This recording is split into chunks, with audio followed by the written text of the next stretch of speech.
This is the world's first rocket-powered guillotine. I'm gonna be honest, I don't know if this is the world's first rocket-powered guillotine, but you search up rocket-powered guillotine and nothing comes up.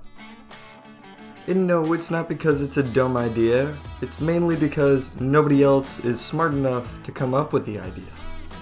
Okay, yeah, maybe. Strapping rockets to a centuries-old machine seems a little bit absurd. But you can't look at that title and look at that shadow and tell me that this isn't the best idea you've ever heard. And with that, I cue Mark Rober. Montage music.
That was a bear. So I took one of the worst castings I've ever done and I turned it into something bearable. So as you can see right now, my hands are like a robot and my desk is too. That took a lot of grinding.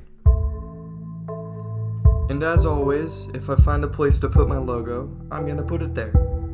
With things going great and the blade all assembled, we decided to test some things. So once we did that, we ended up breaking it, of course, because things are never that easy. We found out that the issue was coming from the space in between the locks and the bottom board. The force was just creating some stress fractures, so we ended up filling up those gaps with more wood so that the force would go through the wood rather than just the screws. From there, I went ahead and designed and printed my own rocket holders. Once all that was sorted, it was time to start fixing up the stuff that we were going to chop. So I whipped up some ballistics gel and I went ahead and bought some fruits. So take everything that you think is healthy but you don't eat and put that in a basket. That's what it is. Even though it is November, I went ahead and bought a personal watermelon too, and we also had a turkey leg left over from Thanksgiving, so we went ahead and chopped that too. First up was a banana. We thought it'd be really easy, so we picked that. 3, 2, 1.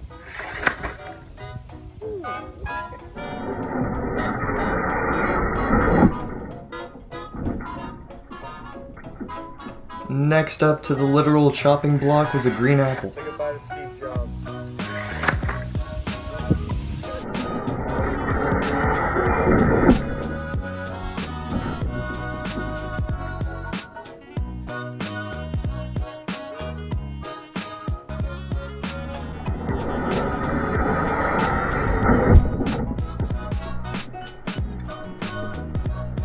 Now, I didn't know that mangoes had a pit, otherwise I wouldn't have chose this. But I was really disappointed when it didn't cut through, when we had it vertical, not horizontal. Luckily though, we tried it one more time and it went all the way through.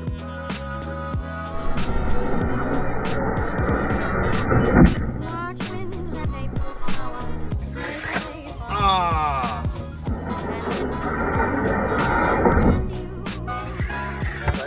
How many Dull blade.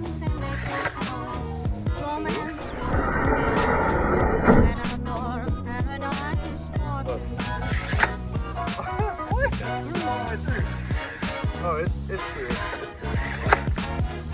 Yeah, the other side's fine. Away.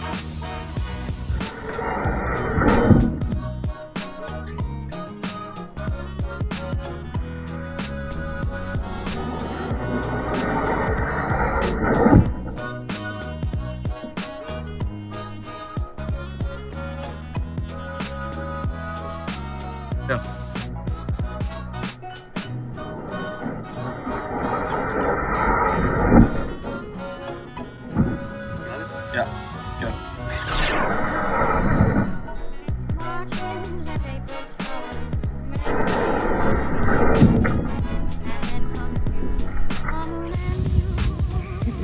That looked awesome.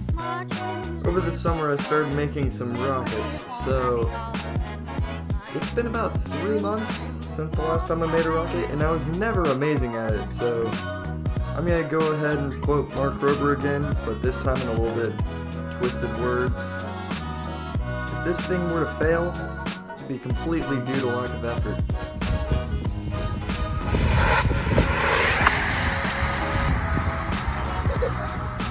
I know what you're thinking, it didn't cut through. No. The blade was all the way down. It cut through, I just had to rip it.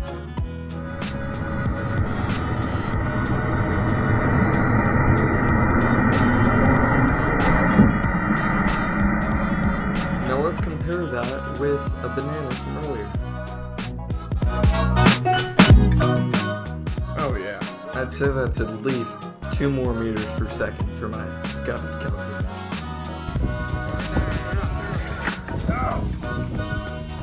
And that, ladies and gentlemen, is why you don't use a 2x4 to hold up a guillotine.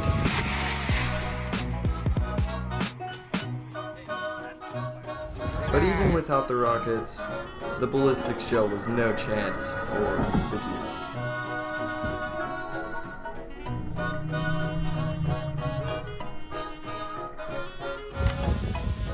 Alright, so now we got a turkey leg. This one's hollow though because it's a bird bone. We would do a hand, but my mom threw it away. So make do with what we got.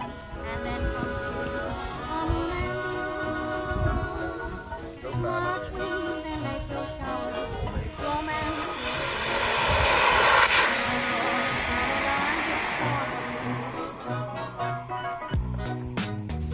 Alright, we got through most of the meat, but we made a tiny little indentation on the bone, so we're gonna try again without the rocket.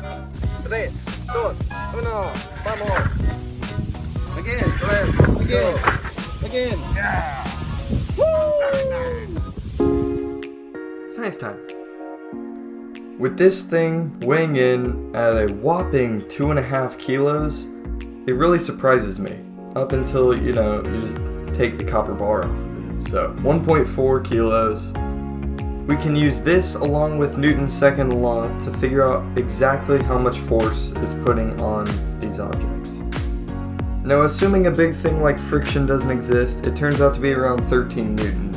So, thanks to the curvature of our blade, we can figure out exactly how much pressure is being put out at each point, once again, assuming friction doesn't exist. Giving my micrometer the benefit of the doubt, we can come up with the number 137,000 parcels, or in reality terms, 0.13 megaparcels. Believe it or not, that's actually the number that I set to melt iron on my furnace. And in English terms for my dad, that's about 20 pounds of pressure, or 20 psi. Alright, science time is over because I have never taken a physics class in my life. And with that, it's back to chopping stuff. Good for apple pie? Yeah, go. Bueno. Apple in 3, 2, 1. Chop, chop, chop. I don't know why I love that. Alright. Pineapple. That's right. Yeah. Woo! One more. 2. Yeah. I wish this thing would drop out. That would look cool. But only show the second part so it looks like a chopped right. Ballistics gel.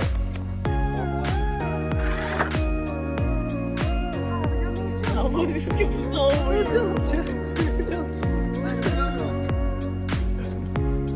Alright, next.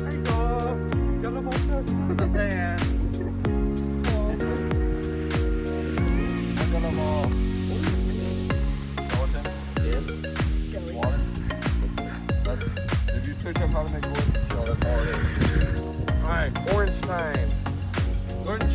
Okay. Woo! Y'all look like it hurt. Alright, Lance's head time. Okay, let's hop in here.